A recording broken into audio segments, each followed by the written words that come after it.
안녕하세요. 오늘도 사연살롱을 찾아주셔서 감사합니다. 38살, 결혼한 지 3년 차 되는 여자입니다. 어떻게 보면 3년이라는 시간이 누군가에게는 짧을 수도 있고 또 누군가에게는 길 수도 있겠지만 저에게는 정말 다사다난한 일들이 있었네요. 저는 어렸을 때부터 집안이 가난해서 일찍 상고를 졸업하고 취업에 뛰어들었는데요. 집안 형편이 어려워서 남들 다 가는 대학문은 밟지도 못한 채로 20대 초반에는 일만 하면서 열심히 돈을 모았습니다. 또래 친구들은 여행도 가고 대학 가서 MT도 가고 하는 모습이 늘 부럽기는 했지만 녹록지 않은 형편 덕에 부모님 빚을 갚느라 거의 20대 초반은 돈만 버느라 다 지나갔네요. 어느 정도 부모님 빚을 갚아갈 때쯤 저희 부모님이 이렇게 말씀하시더군요. 이제 빚도 거의 다 갚았으니 우리 걱정은 하지 말고 너를 위해 살아라. 부모가 돼가지고 너한테 부담만 준 것 같아서 미안하구나. 나아질 것 같지 않았던 저희 집안 형편도 조금씩 나아지면서 제가 모은 돈으로 더 이상 빚이 아닌 나도 이제 대학 다니면서 공부할 수 있구나 싶은 생각에 더 악착같이 공부를 하며 장학금까지 받게 되었어요. 그렇게 낮에는 회사를 다니고 저녁에는 제가 배우고 싶었던 피부 미용에 대해 공부를 하면서 취업까지 성공하게 되었는데요. 저는 그래도 나름 대학을 나와서 취업도 조금 큰 에스테틱에 입사를 할 수 있었답니다. 물론 대기업만큼 큰 곳은 아니었지만 보수도 괜찮은 편이었고 무엇보다 VIP 손님들이 자주 찾는 곳이었거든요. 고급 기술을 배우며 일할 수 있었어요. 제 능력을 인정받으면서 열심히 일하다가 저희 샵으로 화장품을 납품해주는 영업사원으로 일하던 전 남편을 만나 결혼까지 하게 되었네요. 남편은 저와 다르게 유복한 가정에서 살면서 정말 하고 싶은 것은 다 하고 살았더라고요. 그 모습이 부럽기도 하고 무엇보다 저에게 늘 다정한 모습이 좋아서 1년간의 연애 끝에 결혼까지 하게 되었어요. 그런데 앞으로 평탄할 것 같았던 제 삶이 시댁 때문에 완전히 바뀌어 버렸어요. 시댁은 사람을 평가할 때 어디 학교를 졸업했는지 또 어느 회사를 다니는지 그 두 가지 잣대로 사람을 평가하는 게 습관이었는데요. 그래서 결혼 전에도 은근슬쩍 저를 못 믿어와하면서 무시하는 게 느껴졌었어요. 한 번은 상견례 자리에서 이런 일도 있었죠. 아니, 우리 아들은 대기업 회사에서 일하는데 적어도 예단은 1억 이상 해와야 하는 거 아니에요? 네? 예단 1억이요? 저희가 그 정도의 돈은 없어서 최대한 3천만 원은 만들어 볼게요. 아니, 막말로 우리는 쌍둥이 아들만 둘인데 둘째 며느리는 결혼한다고 집도 해오고 차도 해왔는데 그깟 1억을 못 해온다는 거예요?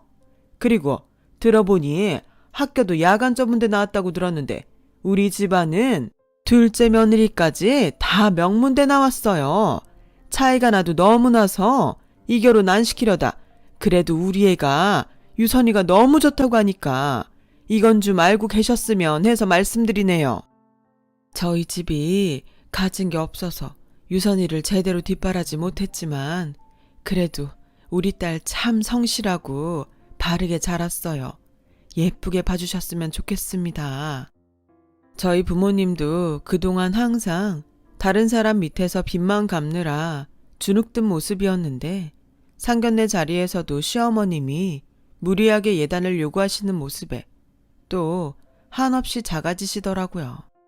사실 돈 없는 게 엄청난 죄를 지은 것도 아니고 그런 부모님 모습에 정말 욱했지만 부모님 얼굴도 있어서 눌렀어요. 상견례 자리에서 부모님과 저를 대하는 모습을 보며 이 결혼 진짜 하지 말아야겠다는 생각이 들더군요. 그 생각을 수없이 했죠. 그럴 때마다 남편이 옆에서 파업만은 절대 안 된다며 앞으로 자기가 더 잘하겠다고 해서 이 남자 하나만 바라보고 결혼하게 되었죠. 그리고 처음 맞는 명절이 되었어요. 결혼식 때는 정신이 없어서 제대로 동서를 보지 못했는데 제가 봐도 세련돼 보이고 얼굴도 예쁜 게 같은 여자가 봐도 부럽더라고요.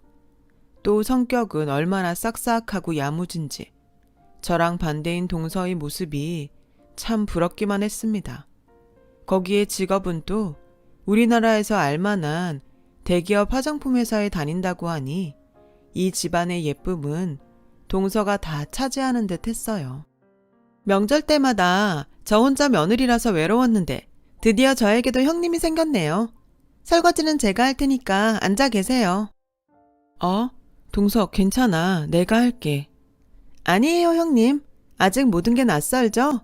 저도 처음 시집 왔을 때 그랬어요. 고마워. 나도 결혼하고 처음 맞는 명절이라 뭐부터 해야 할지 조금 어색하네. 주방에서 우물쭈물 하면서 시무가 시키는 것만 하고 있는데 동서는 결혼한 지 2년 차밖에 안 됐는데도 이 집의 딸마냥 정말 살갑게 잘하더라고요. 저런 건 배워야겠다 싶으면서도 결혼한 지 얼마 안 돼서 그런지 아직까지 어른들에게 친근하게 하는 건 좀 어렵더라고요. 그런데 이건 제 기분 탓일까요? 시부모님이 안 계실 때면 저를 은근히 무시하면서 일을 시키는 게 뭔가 기분이 이상한 거예요. 형님, 그래도 저보다 나이도 많으시니까 전 부치고 나물 무치고 고기 삶는 것 정도는 할 줄 아시죠? 그럼 내가 전 부칠 테니까 동서는 나물 무칠래? 저는 당연히 같이 하는 건 줄 알았죠. 무슨 소리예요? 형님 오시기 전에는 제가 다 알아서 했는데 이 세 가지는 형님이 하셔야죠. 이러면서 씩 웃으며 홀랑 시어머님 곁으로 가서 같이 TV 보고 깔깔거리고 있는데 뭐라 말도 못하고 괜시리 화가 나는 거예요.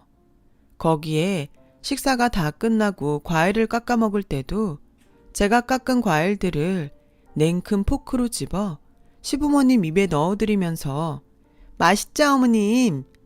이러는 게 참 꼴사나웠습니다. 그리고 가족들끼리 다 같이 모였는데 뭔가 저만 도태되었다는 생각이 들었어요. 어머님, 이제 곧 단풍 지는 가을인데 가족들끼리 나들이 한번 안 가실래요? 제가 단풍 예쁘게 지는 명소를 알아요. 저도 말 한마디 붙여볼까 해서 슬쩍 한마디 했습니다. 저도 알아요. 광주의 화담숲 단풍이 그렇게 예쁘더라고요. 동서, 혹시 거기 말하는 거야? 네? 형님 아니요. 거기는 광주까지 나가야 하잖아요. 저는 제가 졸업했던 고려대 캠퍼스 뒤쪽 산책로 말한 거였는데. 아, 형님은 고려대 안 나와서 모르시죠? 거기에 맞장구라도 치듯 도련님이 이렇게 말하더군요. 맞아 자기야. 거기 단풍 진짜 이뻐. 형이랑 나도 학교 다닐 때 캠퍼스 뒷길 자주 거닐면서 사진 찍곤 했었는데. 역시 같은 학교라서 통하는 게 있네. 남편과 도련님 그리고 동서까지 고려대 출신이라서 그런지 은근히 제가 모르는 이야기를 하면서 저를 무시하는 듯한 느낌이 드는 거예요. 그래, 명문대 너네끼리 다 알아서 해먹어라 하면서 쿨하게 넘어가려고 해도 첫 명절 때부터 저를 무시하는 듯한 분위기가 되어버리니까 사실 기분이 마냥 좋지는 않았어요. 그리고 저녁에 집에 가려고 방에 놓아뒀던 가방을 가지러 가는데 동서와 도련님이 하는 이야기를 우연히 듣게 되었거든요. 형님 정말 짜증나. 형님이라고 부르기도 싫어. 당신이 형이랑 몇 분 차이로 늦게 나왔다고 저 무식한 여자한테 형님 하는 것도 짜증나고 패션도 왜 저래? 무슨 시장에서 옷 사다 입었나 봐? 누가 보면 재혼한 아줌마인 줄 알겠네. 저런 촌스러운 사람이 내 형님이라니 정말 싫어. 그냥 자기가 이해해. 어차피 명절에 잠깐 보고 말 사이인데 뭐. 100번 생각해도 우리 형이 아깝지만 뭐 어쩌겠어. 형 눈이 삔 거를. 상견례 때도 우리 부모님이 그렇게 무시했는데도 뻔뻔하게 결혼까지 한 거 봐. 진짜 자존심도 없나 봐. 우연히 방에서 새어나오는 도련님과 동서의 이야기를 듣고 너무 당황한 나머지 가방도 챙기지 않고 그냥 그대로 집에 왔네요. 나를 얼마나 무시하면 저런 이야기들을 아무렇지 않게 할까 하는 속상한 마음에 눈물까지 나더라고요. 왜였는지 남편에게는 차마 말할 수가 없더군요. 그렇게 몇 개월이 지났을까요? 저와 동서 둘 다 임신을 한 거예요. 그 사실을 알게 된 시댁에서는 너무 잘 됐다며 저녁 먹으러 집에 오라고 했는데 차별을 해도 이렇게 차별을 할 수가 없었습니다.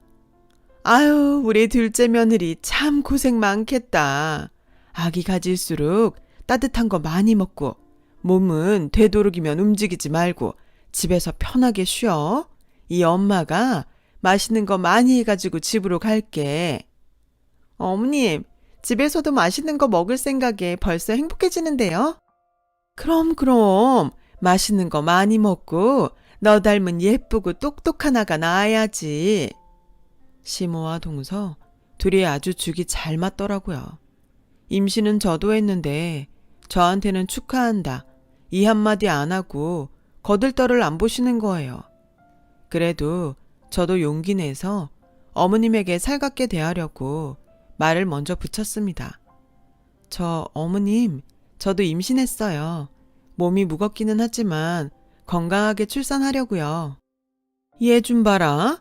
건강하게 출산하는 건 당연한 거지. 제발 아기가 우리 아들 머리 닮아야 하는데. 아휴, 내가 무슨 말을 하겠니? 알았다. 그만해라. 제 얘기는 다 들어보려고 하지도 않으시고 저를 무시하는데 여기에서 또 울컥하더라고요. 항상 이런 이야기를 하면 남편이 자리에 없었던 터라 시댁에서 저녁을 먹고 집으로 돌아가는 차 안에서 이제는 서름이 복받쳐서 남편에게 아까 일을 털어놨습니다. 나 너무 서운해. 맨날 어머님은 동서랑 나랑 비교만 하시고 그리고 자꾸 동서도 내가 전문대 나왔다고 무시하는 것 같은데 이럴 때마다 나 시댁에 가기 싫어져. 응? 어머님이랑 재수씨가 자기한테 왜 뭔가 오해하는 거 아냐? 아까도 재수씨가 당신 임신했다고 출산 선물로 아기 옷이랑 선물 바리바리 싸왔던데? 응? 무슨 출산 선물? 나는 못 받았는데? 아, 나한테 건네줬어. 같은 시기에 임신돼서 자기도 너무 기쁘다고. 형님도 무례하지 말고 몸조리 잘하라고 하면서 나한테도 아주 당신 동생인 것 마냥 살갑게 말해주더라. 이거 보면 친자매인 줄 알겠어. 무슨 소리야. 맨날 나만 보면 사람 은근 무시하는 게 얼마나 기분 나쁘게 하는데. 에이, 왜 그래. 당신한테 잘하려는 사람한테. 왜 저희 남편한테는 저한테 잘하는 척 하는 건지 동서의 행동이 이해도 안 되고 얄밉기만 했지만 차 뒷좌석에 아기 선물이 한가득 쌓여있는 걸 보고 내가 순간적으로 오해했나 싶은 생각까지 했어요.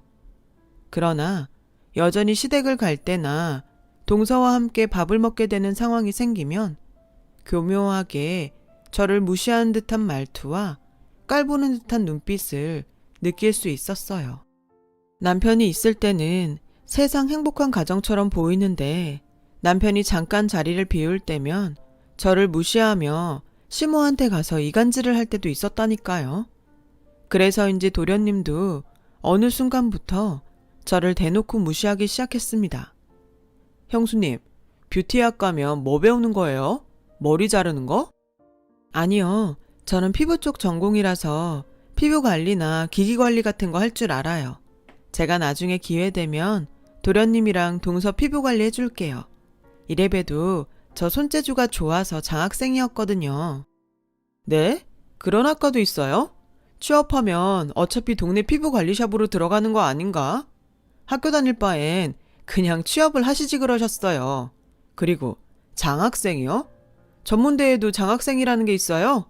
어차피 꼴등 싸움 아닌가? 뭐라고요? 꼴등 싸움이요? 장난입니다. 뭘 그런 걸 갖고 예민하게 반응하세요? 무섭게. 동서만 무시하는 줄 알았는데 도련님도 이젠 아예 대놓고 저를 무시하는 거예요. 그러다 남편이 오면 형수님, 이렇게 무거운 거 들고 계시면 안 돼요. 이건 제가 들게요. 하면서 제가 들고 있던 쟁반을 뺏기도 했어요. 도대체 왜 이렇게 사람들이 돌아가며 저를 무시하는 건지, 내가 전문대 나온 게 그렇게 무시받아야 할 일인가 싶은 생각에 서럽더라고요. 집에 와서는 억울한 마음에 남편에게 하소연하기도 했지만 뭐 그런 걸로 예민하게 반응하냐며 임신해서 더 예민해진 것 같다고 저를 몰아붙이기도 했어요. 늘 시댁에 가면 오늘 또 어떻게 사람을 비참하게 만들려고 하나 하는 생각에 가끔 무서워질 때도 있었고요. 그렇지만 이 결혼을 어떻게 했는데요. 너무 힘들게 한 결혼이니만큼 저도 시부모님과 잘 지내보고 싶은 마음에 부르면 부르는 대로 집에 갔죠. 물론 시댁에 가면 좋은 소리를 거의 들어본 적은 없었지만요. 그렇게 저 스스로 괜찮은 줄 알았는데 무시하는 시댁에 그리고 동서에 시달리면서 혼자 마음고생을 하다가 결국 유산을 하고야 말았습니다. 저는 너무 속상하기도 하고 시댁과 얄미운 동서가 보기 싫어서 연락을 안 하고 혼자 집에만 틀어박혀 있었는데요. 시어머님과 동서가 과일 바구니까지 갖고 와서 저에게 이런 이야기를 하더군요. 몸은 괜찮니? 그러길래 애가 몸 하나 간수 못하고 이게 무슨 꼴이냐? 형님, 저 왔어요. 아이는 또 가지면 되죠. 근데 형님, 제가 봐도 몸 관리 잘 못하시는 것 같았어요. 두 분 대체 뭐 하시는 겁니까? 내가 왜 이런 소리를 들어야 해요? 위로해 줄 거 아니면 당장 저희 집에서 나가요. 도대체 무슨 말이 하고 싶어서 저한테 온 건지 이상하게 뭔가 무서울 것도 없다는 생각이 들더라고요. 듣기 싫은 소리부터 나열하는 시모와 동서의 모습에 화가 나서 얼굴을 보자마자 저도 소리를 지르고야 말았죠.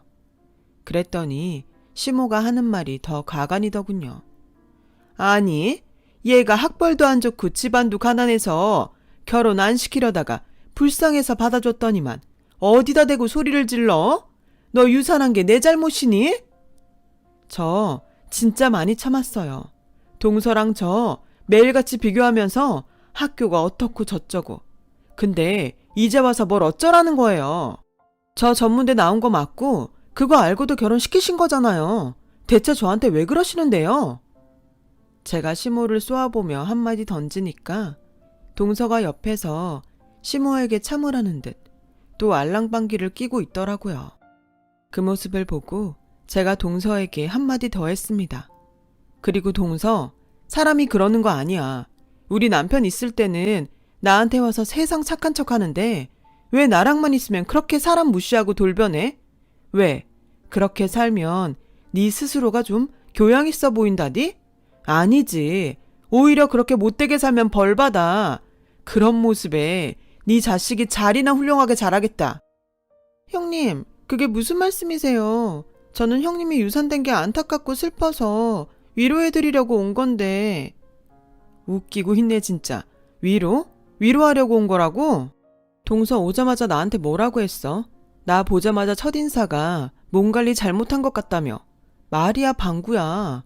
웃기는 소리 짓거리지 말고 사람 대접해줄 때 이 집에서 당장 나가. 그렇게 시모와 동서에게 소리치고 침대에 누웠어요. 시모는 당연히 화가 나서 씩씩거리면서 저한테 한마디 더 하려고 했지만 동서가 그런 시모의 팔을 잡고 말리며 나가더라고요. 정말 세상이 무너지는 것 같았고 아무도 보고 싶지 않았습니다. 퇴근하고 돌아온 남편한테 아까 있었던 일을 설명하는데 제 말을 자르더니 저한테 한마디 하더라고요. 당신 대체 요즘 왜 그래?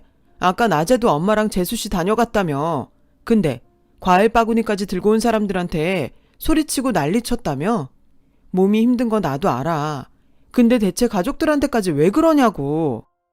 당신은 나한테 화낼 자격 없어. 내가 이렇게 된 것도 다 당신과 시댁 때문이야. 소리 지른 건 보이고 나 힘든 건 안 보이니? 사람이 큰일을 겪으면 위로 먼저 하는 게 사람이지. 안타까운 일 겪은 사람 직접 찾아와서 험담이나 해대고. 그게 명문대 나온 집안 사람들끼리 하는 위로인가 보지? 명문대? 웃겨 진짜. 맨날 시댁 식구들한테 무시당하며 혼자 스트레스 받을 때 힘들다고 얘기하면 당신이 내 이야기 제대로 들어준 적이나 있어? 내 소중한 아이도 이런 마당에 내가 눈에 뵈는 게 있을 것 같아? 그까지 소리 지르는 게 문제야? 내가 봐줘서 그 정도였어. 그리고 내 말은 귓등으로도 안 들어준 건 당신이야. 너도 네 새끼 잘못되게 한데 잘못 있다고. 너도 꼴 보기 싫어. 제 마음을 몰라줘도 너무 모르는 남편을 향해 소리를 치니 문을 쾅 닫고 집을 나가더라고요. 그렇게 며칠을 남편은 집에 돌아오지 않았어요. 그래도 남편이니 걱정되는 마음에 전화를 해봐도 휴대폰은 꺼져 있다는 음성 메시지만 나오고요. 부랴부랴 혹시 시댁에 갔을까 찾아봤지만 어머님의 태도는 냉담하기만 했습니다. 민혁이 당분간 우리 집에서 지낸다고 하니까 넌 그렇게 알거라. 네가 민혁이한테 얼마나 스트레스를 줬으면 애가 참다 여기까지 찾아오겠니? 유산한 게 벼슬도 아니고 대체 넌 애가 왜 그 모양이니? 저랑 남편 문제예요. 제가 해결할 테니 그이 오면 저한테 연락 좀 해달라고 전해주세요. 거의 문전박대를 하다시피 쫓겨나고 나서 집에서 가만히 생각해봤죠. 도대체 이 시댁에서는 나를 왜 이렇게 미워하는지, 그렇게 학벌이 중요한 건지, 그럴 거면 애초부터 결혼을 시키지 말지 라는 생각에 휩싸여서 머리가 복잡해졌어요. 이제는 더는 안 되겠다 싶어 친정에 연락을 해서 최근에 있었던 일들을 말씀드렸는데 당장 그 집에서 나오라고 하시더라고요. 내가 그 집 상견례 때부터 사람 무시하는 것 같아서 기분이 나빴는데 너 때문에 참았다. 그렇게 우리 딸 부탁한다고 무리하게 대출까지 받아서 예단으로 따로 7천만 원이나 건네드렸는데 널 그렇게 무시했다니 내가 용서 못하겠다. 당장 나와라. 응? 예단비로 3천만 드린 거 아니었어요? 아무래도 시댁이 요구하는 대로 하지 않으면 널 믿게 볼까봐 엄마가 걱정되는 마음에 최대한 대출 받아서 7천 마련해서 드렸는데 시댁에서는 그런 이야기를 너한테 안 했니? 정말 어이가 없었습니다. 남편도 알고 있었던 건지 이런 일이 났는데도 상황을 반감만 하는 남편과 갈라서야겠다는 생각이 들었고요. 그리고 그 예단비는 다 돌려받아야겠다고 생각했어요. 남편 명의로 된 집은 어차피 시댁이 그대로 가져갈 거니까 상관없고 혼수해 간 거랑 무리하게 요구한 예단비를 어떻게든 돌려받아야겠다 싶었어요. 큰맘 먹고 시댁으로 찾아갔죠. 가족들이 아무 일 없는 듯 저녁을 먹으려고 다 모여 있더라고요. 그 와중에 시모가 제가 올 것을 알고 있었다는 마냥 큰 봉투 하나를 건네더군요. 너 이혼 서류다. 역시 사람은 자기 수준에 맞는 사람하고 살아야 해. 어머님, 저 이대로 이혼 못해요. 저희 집 사정 잘 아시잖아요. 아버지한테 받으셨던 예단비 7천만 원 제발 돌려주세요. 얘 좀 봐라. 너 그동안 그 집에서 호의호식하면서 살았잖니? 그럼 우리 아들이 그동안 생활비로 줬던 돈도 돌려줄 거니? 생활비를 저 혼자 쓴 거 아니잖아요. 7천만 원 돌려주세요. 뭐라고? 7천만 원? 참 기가 차서 없는 집안 받아줬더니 얘가 끝을 모르는구나. 없는 집안이라고 하셨죠? 네, 맞아요. 저희 집 없어도 너무 없으니까 예단비 돌려주세요. 주시면 바로 이혼 도장 찍을게요. 어머님과 저랑 그러고 있는데 글쎄 옆에서 남편이 엄마 그냥 쉽게 받았던 그 돈 돌려줘 이러더라고요. 지금 자기 이혼 이야기를 하고 있는데 바보같이 지 엄마 옆에 찰싹 달라붙어서 마마보이도 아니고 저 사람이 진짜 나랑 한 입을 덮었던 사람인가 싶은 생각에 기가 찼네요.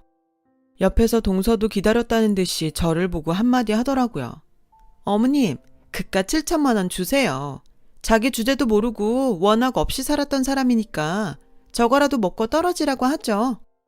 진짜 동서 한마디를 듣는 순간 손이 부들부들 떨리면서 한 대 치고 싶었지만 돈도 받아내야 하고 사람이 임신한 사람을 어떻게 때리겠습니까? 그 순간 그래 알았다. 지금 바로 넣어줄 테니 앞으로 저급한 수준에 넣어와 우리 집안 다시는 엮이지 않았으면 좋겠구나. 저는 예단비가 입금이 되는 걸 확인하자마자 이혼 서류에 시원하게 사인을 했어요. 고맙다. 이 돈 먹고 시원하게 나는 간다. 참. 나도 정말 빌어먹고 살아도 너네 같은 사람하고는 상종하면서 살고 싶지 않어. 뭐? 명문대? 웃기고들 자빠졌네. 그게 너희 밥 먹여주니? 다들 고상한 척. 진짜 짜증나게. 너희 가족 냄새나 구린내. 가진 사람들이 사회에 어떻게 하는지 못 배웠니? 노블레스 오블리주 몰라? 무식하게. 그래 뭐 그런 걸 외칠 만큼 니네 집이 대단하지도 않지. 어떻게 된 게 인성들이 하나같이 다 개똥들이야? 개똥은 약이라도 쓰지. 니넨 뭐냐? 명문대 나온 사람들끼리 살아봐라. 그깟 돈 몇 푼 쥐고 있다고 니네가 최고로 살 것 같지? 우물한 개구리야 뭐야. 밖에는 니네보다 훨씬 잘 살고 멋들어진 사람들 많어. 앞으로 내가 지켜봐줄게. 잘 살라고는 못하겠다. 그렇게 바로 짐을 싸서 나왔네요. 저는 이혼녀가 되었습니다. 사실 나오면서도 속으로는 앞으로 어떻게 살아야 할지 걱정이 좀 있었죠. 그렇다고 다시 친정 부모님께 손 벌리면서 살 수는 없을 것 같아서 저 혼자 작은 빌라 하나 전세로 살면서 지내게 되었는데요. 할 줄 아는 거라고는 피부 미용이라 가게를 차릴 여력은 안 되고 또 피부 미용을 오래 쉬어서 그런지 손이 안 풀리더라고요. 가만히 집에 있자니 우울한 생각만 자꾸 들기도 했죠. 이러면 내가 안 좋은 선택을 할 수도 있겠다 싶은 생각에 최대한 밖에서 많은 사람들을 만나려고 노력했어요. 같은 빌라에 사는 사람들과 친해져서 피부 관리를 공짜로 해주며 연습을 했습니다. 신기하게도 꾸준히 연습을 하다 보니 기술들을 손이 기억하고 있더라고요. 사람들에게 피부 관리를 해주고 나니까 피부가 무척이나 좋아졌다며 저에게 고맙다고 기프티콘이나 선물을 해주는 사람들도 있었어요. 그냥 최대한 다른 생각하고 싶지 않아서 무일푼으로 사람들에게 봉사하는 마음으로 해보자 라고 시작했던 게 입소문이 타면서 근처 아파트 엄마들 사이에서도 제 피부 관리법이 핫해진 거예요. 이제 될 것 같다 라는 생각이 들었지만 집에서 영리 목적으로 피부 관리를 하면 불법이거든요. 망연자실하고 있던 찰나에 아파트 큰손이라 불리던 사모님 한 분이 저에게 투자를 하시겠다고 하는 거예요. 저는 당연히 그런 분인 줄은 몰랐어요. 왜 그런 분이 저희 집에서 관리를 받으셨겠어요. 그런데 그분이 어차피 나도 건물 여러 채 갖고 있으니까 비어있는 작은 상가 하나 정도는 내줄 수 있어요. 보증금이나 이자도 됐고 그냥 월세 20이랑 관리비만 줘요. 대신 나는 피부 평생 무료로 해줄 수 있죠? 네? 월세 20이요? 아무리 그래도 그렇지. 이 동네 못해도 상가 건물 월세가 100이 넘던데요. 내가 가진 게 돈밖에 없잖아요. 농담이에요. 여러 군데 다녔지만 신기기니 새로운 시술이니 뭐니 실증도 나는데 생각보다 나한테 맞는 피부 관리샵은 없더라고. 동생만 괜찮으면 내 피부 평생 해주는 조건으로 어때요? 네? 동생이요? 뭐 동업자라 부르기도 그렇고 동생 사람도 마음에 들고 내 피부만 예쁘게 관리해주면 되니 이참에 언니 동생 하죠 뭐. 자기 피부 관리를 평생 무료로 해주면 자기가 갖고 있는 건물 1층에 작은 샵 하나 내줄 수 있다고 제안을 하더라고요.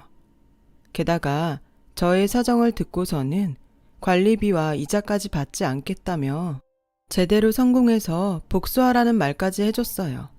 저는 진짜 하늘이 준 기회가 아닌가 싶어서 바로 그 자리에서 계약을 하고 가게를 오픈하게 되었어요. 그렇게 저는 규모가 크지는 않지만 아파트 단지 안에서도 가장 핫한 상권이라고 불리우는 1층에서 샵을 열게 되었고요. 피부샵을 운영하며 시간이 날 때마다 시간을 쪼개가며 대학에서 배웠던 화장품 제조까지 해서 지금은 특허까지 받아 제 이름으로 된 화장품까지 출시하게 되었답니다. 제 기술력을 인정받은 화장품이 입소문을 타자 여러 업체에서도 러브콜이 진행됐고요. 저에게 베푸셨던 사모님께 은혜도 갚고 더 큰 샵도 오픈했어요. 그렇게 눈코 뜰 새 없이 바쁘게 지내고 있던 중 웬 남자와 여자 한 명이 저희 가게에 찾아왔더라고요. 얼굴이 많이 낯이 익는다 싶었는데 전 남편과 동서였어요. 무슨 일이야? 여기까지는 왜 왔어? 황당한 표정을 지으며 제가 두 사람을 쳐다보자 전 남편이 이러더군요. 여보, 다른 게 아니라 나 돈 좀 빌려주면 안 될까?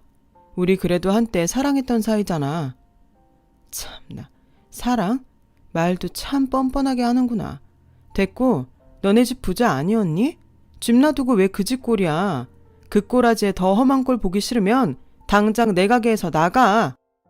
사랑이라는 말에 어이가 없어서 쫓아내려는데 동서가 한마디 하더군요. 아니 형님, 그래도 함께한 예정이 있는데 왜 그렇게까지 매몰차게 말씀하세요? 아니 이보세요. 그쪽들이 돈이 없어서 굶어 죽던 길거리에 나앉던 이제 나랑은 상관없어. 지금 당장 나가지 않으면 영업방해로 경찰 부를 거야. 경찰을 부른다는 말에 동서가 발끈하더라고요. 뭐라고요? 신고? 진짜 형님 그렇게 안 봤는데 너무하시네요. 어디 한번 계속 쫓아내 보세요. 누가 이기나. 저 지금 진짜 급하다고요. 내일도 모레도 계속 찾아올 거예요.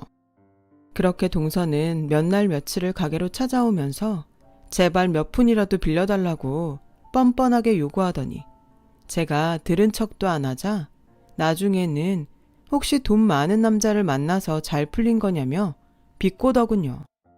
형님, 생각해보니 이렇게 이혼하고 나서 바로 사업하는 것도 그렇고 전문대 나왔는데 이렇게까지 성공하는 게 말이 안 돼요. 혹시 아주버님과 이혼하기 전부터 중간에 돈 많은 남자 꼬신 거 아니에요? 먼 눈에 뭐만 보인다고. 동서 진짜 사람은 안 변하는구나.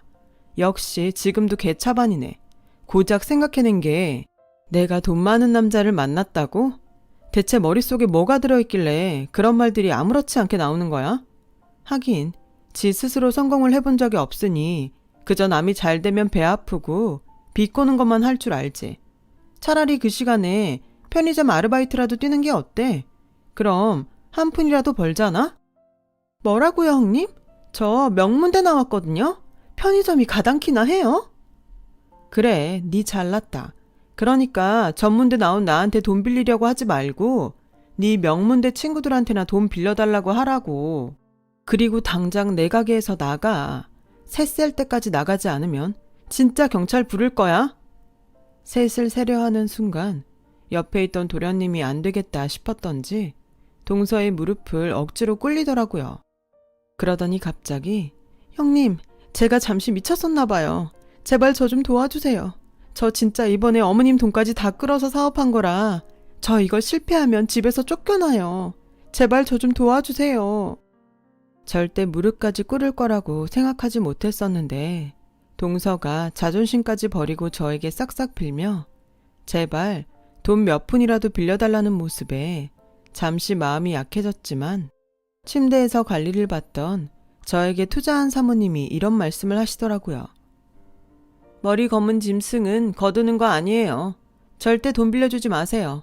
경찰은 내가 불렀으니까 얼른 하던 피부관리나 마저 해줘요. 몇 분 뒤 경찰까지 오고 나서야 동서와 도련님은 결국 제 가게에서 쫓겨났어요.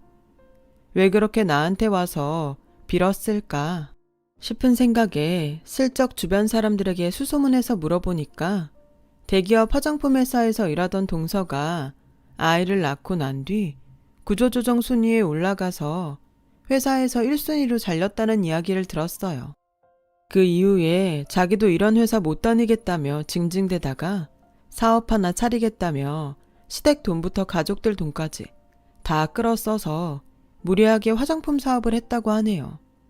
제대로 어떻게 사업할 건지 계획도 없이 명문대 출신이 만든 화장품이라고 이름만 거창하게 해서 만들려다가 대출을 무리하게 받은 거예요. 꼴에 처음에 사업 좀 된다고 확장시키다가 결국 파산해서 그 꼴이 난 거죠. 투자 규모가 무려 50억이나 됐으니 전 남편부터 도련님의 시부모님 집까지 담보로 대출까지 받아서 무리하게 투자를 했다가 사업이 실패했다네요. 결국 집까지 경매로 넘어가서 시댁지방 명문대 사람들 다 길거리에 나앉게 생겼다고 하더라고요. 지금은 동서를 경찰에 신고하네 만회하면서 자기들끼리 싸우고 결국 길거리에 나앉게 되자 이혼까지 당했다는 이야기를 최근에 들었어요.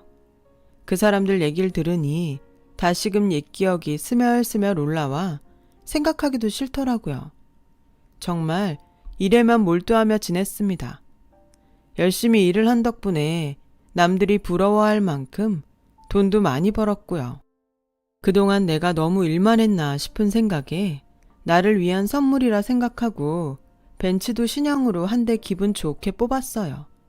그리고 차를 뽑은 기념으로 친정 엄마랑 가까운 휴양지로 여행을 떠나기로 했답니다.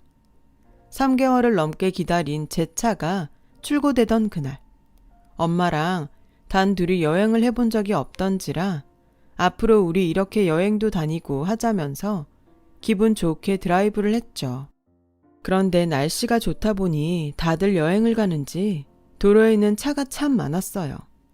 엄마, 차가 많이 막힌다. 휴가철도 아닌데 날씨가 좋으니까 다들 우리처럼 여행 가나 봐. 나는 차가 막혀도 좋다. 그래도 우리 딸 덕분에 이렇게 고급 외제차도 타고 아직 믿어지지 않는다. 엄마 친구들도 얼마나 부러워하는지 몰라. 엄마가 좋다고 하니까 나도 좋네. 이 좋은 날 울지 마. 왜 울어? 엄마도 참. 그러지 말고 우리 뭐 좀 먹자. 오래 운전해서 그런지 좀 출출하네. 우리 딸 배고파? 저기 길가에 옥수수 파는데 저거라도 먹을까? 차로 정체된 도로가에는 상인들이 마실 물부터 해서 옥수수와 찐감자까지 다양하게 팔고 있더라고요. 안 그래도 배도 고팠는데 잘 됐다 싶어서 열심히 옥수수로 호객행위를 하는 아줌마의 가게 앞에 차를 세웠어요. 아줌마, 옥수수 한 봉지만 주세요. 3,000원입니다. 여기 10,000원이요. 잔돈은 어머, 어머님 아니세요? 저는 옥수수를 건네받고서는 진짜 깜짝 놀라지 않을 수 없었어요. 몸빼바지에 우스꽝스러운 가발을 쓰고 옥수수 하나 더 팔아보겠다고 도로 위에서 호객행위하고 있는 사람은 다름 아닌 시어머니였죠. 게다가 차가 위험하게 다니는 도로 한복판에서 옥수수를 하나 더 팔아보겠다고 얼굴에 분장까지 하고 계신 것 아니겠어요? 시어머님도 저인 걸 알아보고 놀라셨는지 옥수수로 황급히 얼굴을 가리더라고요.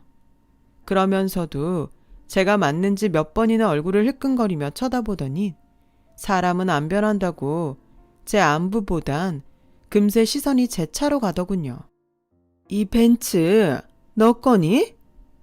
네? 그럼 제 차죠. 황당한 질문에 제가 어이없다는 듯이 어머님을 쳐다보니까 뭐가 그리 서러우신지 갑자기 눈물을 흘리는 거예요. 아유, 내 팔자야. 우리 아들이랑 나는 이렇게 길거리에 나 앉아서 살고 있는데 너는 어떻게 차까지 뽑고 잘 사니? 아이고야, 내가 억울해서 못 산다. 저는 이 말을 듣고 기가 막혔어요. 어쩜 사람이 정말 하나도 안 변했을까요? 조금 안쓰러워지려던 마음이 싹 사라지고 저도 시원하게 한마디 했어요. 그러길래 어머님, 처음부터 사람 귀한 줄 아셨어야죠. 그렇게 명문대 하더니 제가 그랬죠. 명문대가 밥 먹여주는 거 아니라고. 결국 길거리에 나 앉은 꼴을 좀 보세요. 그리고 지금 저희 엄마랑 휴가 가는 중이니까 이제 제 차에서 좀 떨어져 주실래요? 제 말 한마디에 어머님은 작은 가게 앞 바닥에 주저앉으며 폭풍 오열을 하시더라고요. 그것도 본인의 전 재산인 옥수수를 꼭 끌어안은 채 말이에요. 마지막으로 본 시어머니의 모습은 참 처절하고도 비참했어요.